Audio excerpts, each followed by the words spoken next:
Here we go, another episode of Audio Signals podcast. This is Marco Ciappelli, and we are on ITSP Magazine.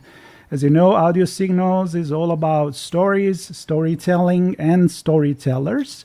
And I get curious, and I want to know what is behind the book most of the time. What is the author's story, and how they decided to write what they write, or if we talk about photography or painting, to produce the art they decide to produce. Because, unlike artificial intelligence, we do have a life, and and that's what usually drive us. But this is not what we're going to talk about today. What we're going to talk about today is a book, and it's called Conspiracy Ignited, and the author is here with me, Raymond Paul Johnson. I think it goes by Ray. If you're watching the video, that's how he's signing on the recording platform. So welcome to the show, Ray. Well, thank you for having me, Marco. Looking forward to it. Yep, and a disclaimer: when I went to the website, Raymond's website, I saw something very familiar and very dear to me, which is the Los Angeles South Bay. So that's where I lived for a long time. I'm still in LA, even if not at this particular moment. And so maybe we'll talk a little bit about that too, just to remind me how beautiful it is down there. But let's go with the first question. Who is Ray? That's pretty easy, right? Well, I should know, I guess. Yeah, it's pretty easy. Who is Ray? At the moment, Ray is a novelist, kind of the last thing I've tried in a long list of things. I don't know how far back you want to go, but when I was in high school, I had a history teacher. I even remember her name, Ms. Kraganoff. And she... I found out I was going to NYU, and she rushed over and she was very excited. And then she said, "What are you going to do?" And I said, "My plan is to go to NYU, get an engineering degree, join the Air Force, and become a jet pilot." And I was waiting for some type of reaction, and she just burst out laughing. And she said, she goes, "Ray, you're a writer, you're a lawyer, but you're not going to be an engineer or a pilot, not very long." And that was prophetic. I was both very long, but it was prophetic in the sense that later, after being a pilot in the Air Force, combat pilot, being an engineer on the space shuttle program, I went ahead and went to law school. I've got an understanding wife, a very understanding wife. And so we packed up. I went to law school, and I knew right away what I wanted to be, which was a trial lawyer. There was no other question about that in my mind. And we also wanted to return to LA because I took law school at the College of William and Mary in Williamsburg, Virginia. And the deal was my wife would say, okay, my daughter would be okay, as long as when we were finished, we returned to LA. And that's what we did. And rest is kind of history. I ended up starting my own law firm, emphasizing product liability work and aviation law all over the country. And then along came COVID. I'm giving you the short version here, Marco. Along came COVID, and I saw it as my opportunity to do what really was lingering on my head, which was to write a few novels, maybe a lot of novels, I don't know. But I did it. I closed my practice essentially, although I still consult on cases all over the country. But and I am a part-time instructor at the University of Southern California, teaching classes in law, product liability, aviation law, and aviation safety. But most of my time I spend these days writing novels, and I've written one, which we'll talk about in a bit, Conspiracy Ignited. I'm halfway through my second, which I won't call it a sequel. It's part of a series. And the protagonist, the hero, is a fellow named Eric Ridge, and he will show up in the second book if he doesn't die in the first. No, We don't know. I had to make sure. I can't tell too much about the ending, but Exactly. Well, know, there are some authors very famous for killing their characters, and so be careful.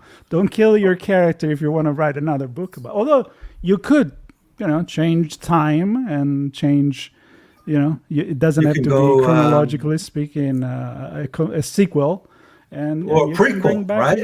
Yeah, exactly. Prequel, exactly. Like Yellowstone. Right? They've done that. Exactly. Yeah. Well, that's fascinating because as I was looking at your website and I look at the book, it starts with a CIA combat pilot turned lawyer, a secret society taking over American court, and I'm like, all right, this sounds like a little bit of what you described in terms of your career. So. I think we can start with the first question about the book. How much of this is reality, is your story, and how much is fiction? I'll back up just a little bit. Do that. I'm a Hemingway guy. I mean, I am a Hemingway writer. Short sentences, short paragraphs, short chapters, and get to the point and do your best at all times, and then rewrite. That's what I do, and that's important. Hemingway also said, "Write what you know." Mm-hmm. Write what you know, and that sounded great to me because the authors that I've read over the years are just that. Some of my favorites, James Lee Burke. I think he's the master of crime fiction. He's basically a poet that writes prose. Michael Connelly. I've read every book he's read. I've met him. Terrific guy. Clive Cussler. He did his books in real life, as you might know. I think his son is following in that tradition now. So it was easy. I said, you know what? Most of the major things that happen in this book are going to be real in the sense that they're going to be composites of things that happened to me. And I was basically a witness to every scene. But of course, each scene also is fictionalized. I mean, it has to be in order to do what I set out to do, which was to entertain. That's what I wanted to do with the book. And before we went on, I mentioned to you that I really loved your website because I looked at it and it just spoke to me. I mean, provoke thought, entertain, and perhaps inspire. Those could all be listed as my goals. So you did a great job of looking into me and putting it right out there. Well, I think it needs to be everybody's, a parenthesis here. Like, I always talk about storytelling when you're teaching. If you're a science, somebody that works in science, you're teaching to your students. Nothing is as memorable as a good story. So, Well, I try to do that in my teaching at USC, and I think the best professors and teachers I've ever had are the ones that do entertainment as they teach, because they keep people focused on them, and so that's exactly what I try to do, because I know I can be effective as a teacher if I entertain somewhat. Yeah, and grasping people's attention and make it memorable. It's kind of like advertising in a way, right? So tell me a little bit more about the book, like how, the Hemingway part, the style, the fact that you're familiar with the things that you're talking about. It sounds to me that there could be the good and the bad in that. Like where you draw the line between, okay, now I'm going to let it go with my imagination. And am I doing something bad to my to my real story. I don't know. I'm just throwing things there because, or it's very well complementary what you do. I find it complementary. I mean, I guess you got to start with, to an extent, I totally agree with this. There are two types of writers, novel writers. One is called a plotter, Plotter. The other one's called a pantser, Pantser. And that comes from a plotter will plot out the story, sometimes from beginning to end. The famous plotters are James Patterson, for instance, plots everything out. Jeffrey Deaver, he plots everything out, and they do a great job. Then there's the other types, which are the pantser, which basically they fly by the seat of their pants. That's where the saying comes from. I'm a pantser. I'll always be a pantser, and I'll never not be a pantser. I start a scene. I don't know where it's going to end, let alone where the chapter's going to end. I didn't know where the book was going to end until I got to the end of the book. I let the characters drive me. Some famous writers like that. Well, the one that comes most to mind is Michael Connelly. He writes all his books as a pantser. Why do I do that? I do that because it makes writing enjoyable to me. If I have to plot something out and I know the ending and then I just have to fill in, to me, I'm not getting surprised. When I write, I'm surprised by every scene because I don't know how they're going to end. I don't. It's an amazing process that everybody should try. Some people won't like it. For me, it's the only way to write. And so to that's a long way of getting around to answer your question. I start out with something that happened in my life, and then I just let the characters take me. And it doesn't have to replicate what happened.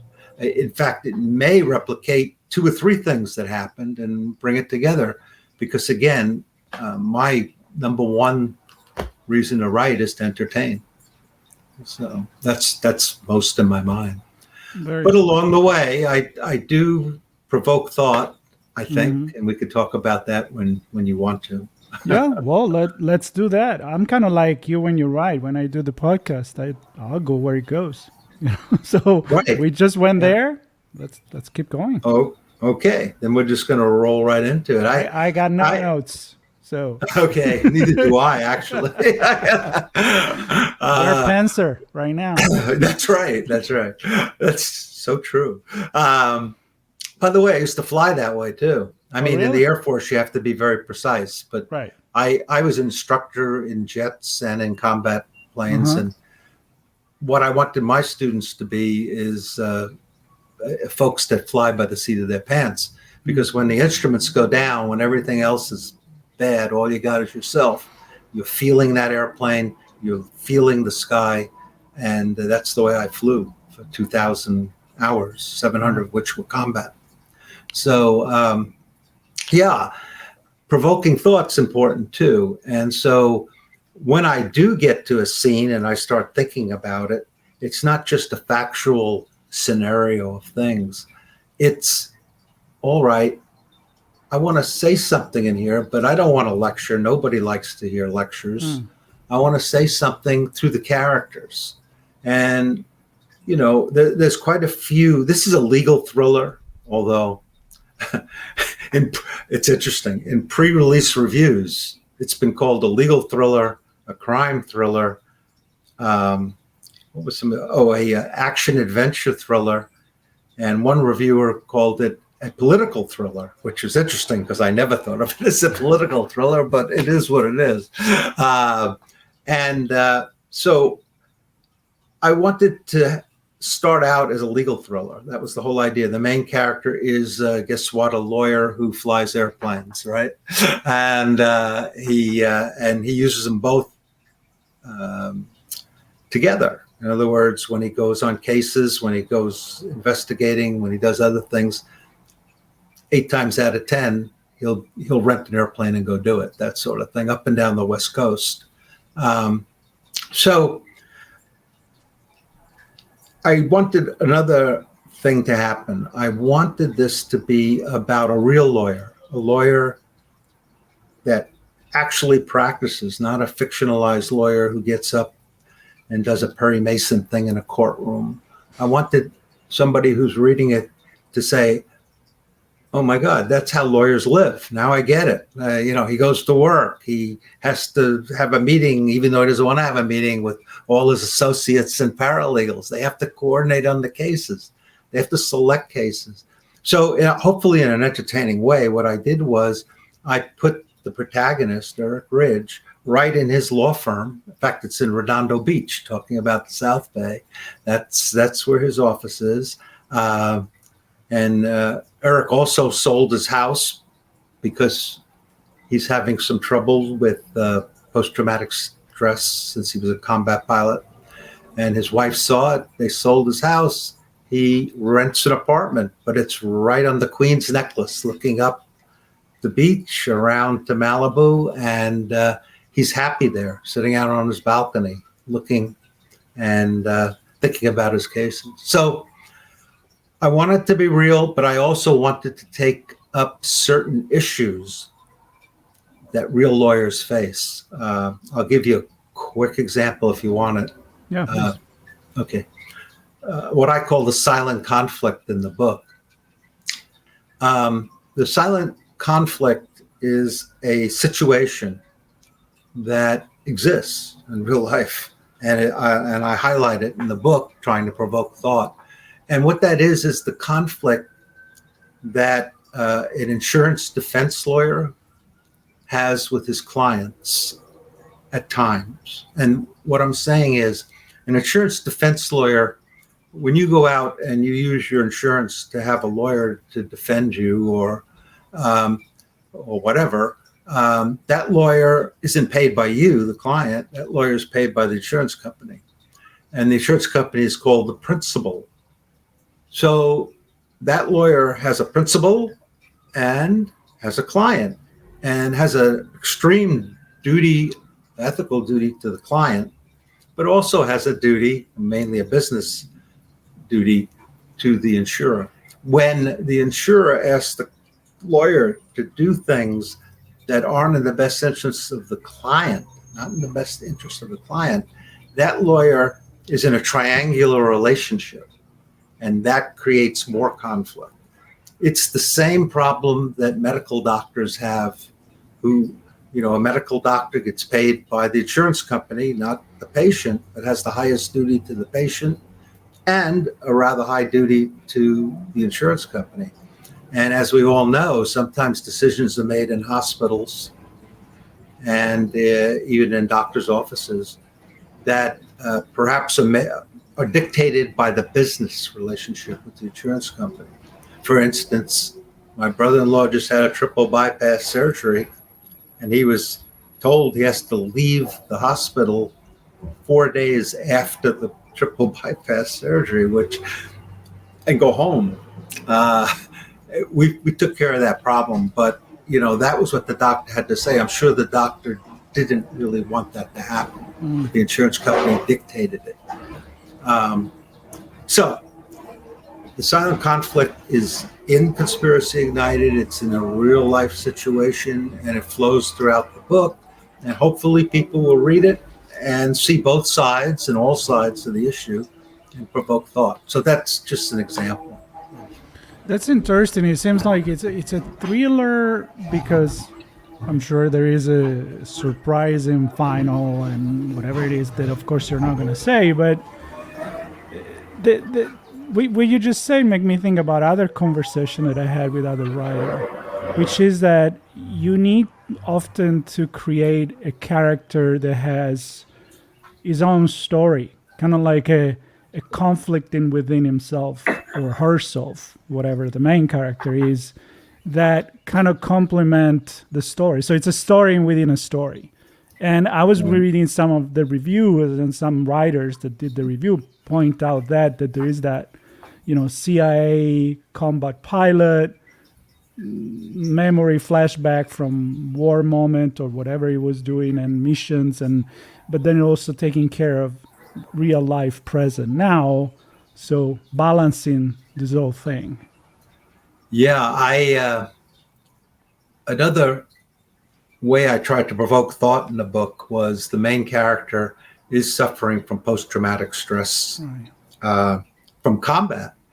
The reason I did that, I'm a member of the American Legion, and they have a program, which is probably our number one program, which is Be the One. Be the One, that program has to do with vets helping vets. Vets helping military veterans who are suffering from PTSD and, more importantly, suicidal. Here's a fact. Well, it's not quite a fact. It's almost a fact. Every hour of every day, a military veteran commits suicide. A U.S. military veteran commits suicide. The actual number is 22 a day. That's a VA study and an American Legion study. So it's a real big problem because we're talk about losing really great people. We're losing them, and so I wanted to bring that in the book, and that too runs through the book. Again, not in a lecture sense, not even in the sense of telling facts. It's to provoke thought. It's how the characters respond because of the PTSD, how the other many things that affect poor Eric Rich in this book, and he does have a lot of things come at him, are worse yet because of this post-traumatic stress that he has that heightens when other stress comes into play. So, yeah, that's another area I try to provoke thought in the book. I hope people like it. I hope they think about it. It's also part of Eric Ridge's arc, the character arc. He starts at a certain place when you first meet him in page 1, chapter 1, and he ends up in a different place at the end. And again, getting back to what you were saying, Marco, character arc is important. I mean, most of us, you can have a flat character arc. I almost gave away something, but I won't. But you can have a flat character arc, and in a book, you can have some characters that have an arc where they improve, some go south on you, and others just stay flat. I show all of them in the book. I try to anyway. Wow, it's very impressive to know that you do this in a thriller, which in my head needs to be somehow plot, but you actually do it as you go. So I'm very intrigued by the unexpected that maybe this way of writing will bring the reader. Thrillers, the word on the street is thrillers are usually plot driven. In other words, mine is plot driven, but it's just equally character driven. Right. So when I go to a lot of writing conferences, and when I go and people start talking about, my story is a plot driven, my story is a character driven, I have trouble relating because I think like life, just like life, a good thriller novel has to be both. Otherwise, I don't know how you get the thrills. And I try to give everybody John Gilstrap is a very good friend of mine. He was a William & Mary graduate. And he always says, what I try to do with my thrillers is give people a ride.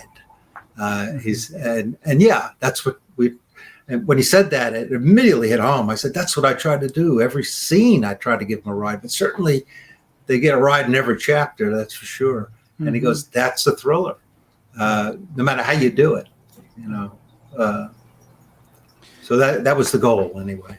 Yeah. What I want to take a couple of minutes before we start wrapping. Let's talk about storytelling, period. Like not just your book. I mean, you went into a lot of different things that you like, the way you operate, the way that others operate. And so I think it was very educational, honestly, for any reader. And I believe that everybody, in a way or in another, is telling stories, right? I mean, even when you just meet somebody in the street, you're telling a story. You're telling your own story. You may even think about it or not, but that's what you do. But when you put it in writing, things change a little bit. So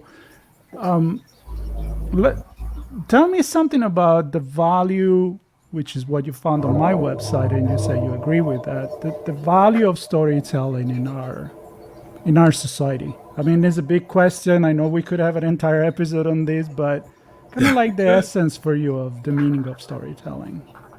Well, I've been a trial lawyer for over 35 years. You told a lot of stories.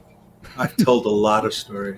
And I don't mean fictional stories. I mean every single trial I put on. Most of my trials were 4 to 6 weeks in length. They're huge civil litigation trials all over the country, 16 different states I litigated in.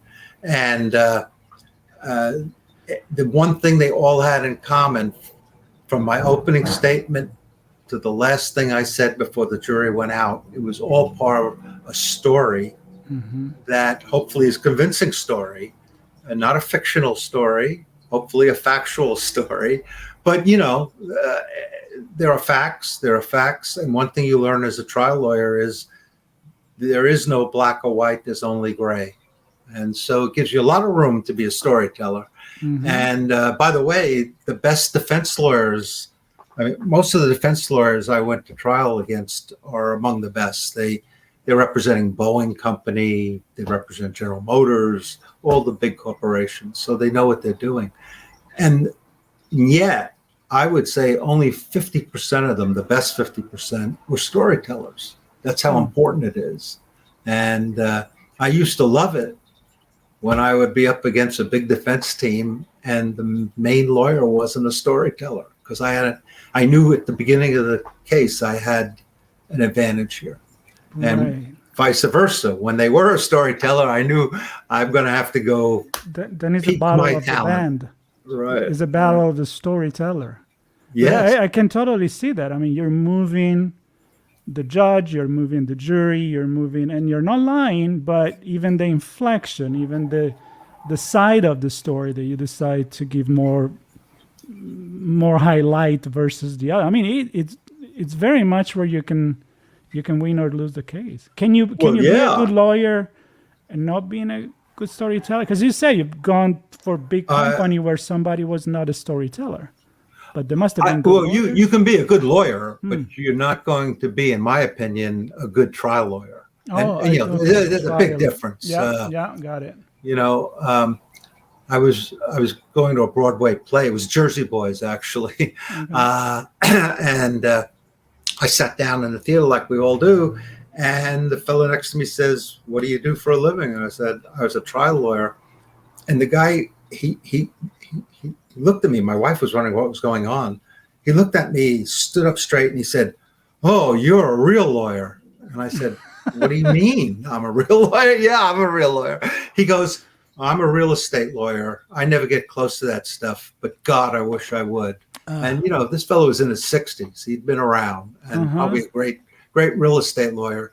But he knew the difference. And the difference is trial lawyers are storytellers. It's true. You got to be able to put the whole production together so that it's not only that it's believable and truthful. You answered to my question in a very, in a way that makes people think, because, and here's how we're going to do it. So you mentioned you need to be, we talked before about educating, being a good teacher. You need to be a good storyteller because you make things memorable. Now you're saying to be a good trial lawyer, you need to be a good storyteller. I can think about a million other examples of how you need to be a good storyteller. I mean, I've done a lot of advertising and branding. We're telling stories all the time. You go get budget for your department, let's say cybersecurity.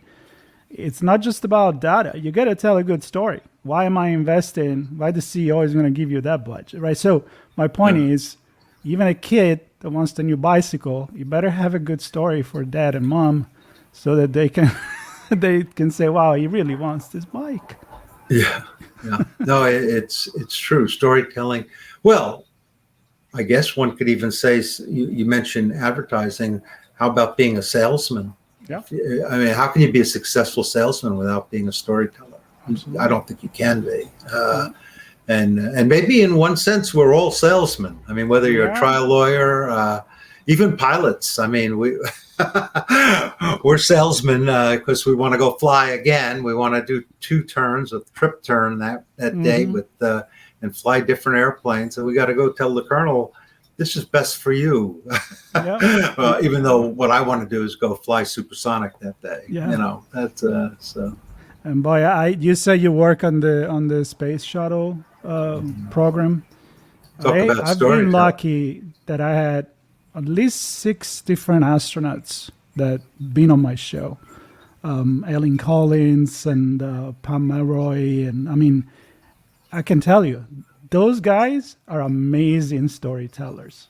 I mean, they have great story to tell you. Let's start with that. But they have the passion. Like when you said pilot needs to be, I mean, they're all former pilot, most of them anyway. And it's not just about the story, it's how you tell the story. And I was fascinated by this. I hope you come back again. I think we can talk about other things unrelated to the book. But, you know, sounds to me you have a really big passion for storytelling. So this is the place.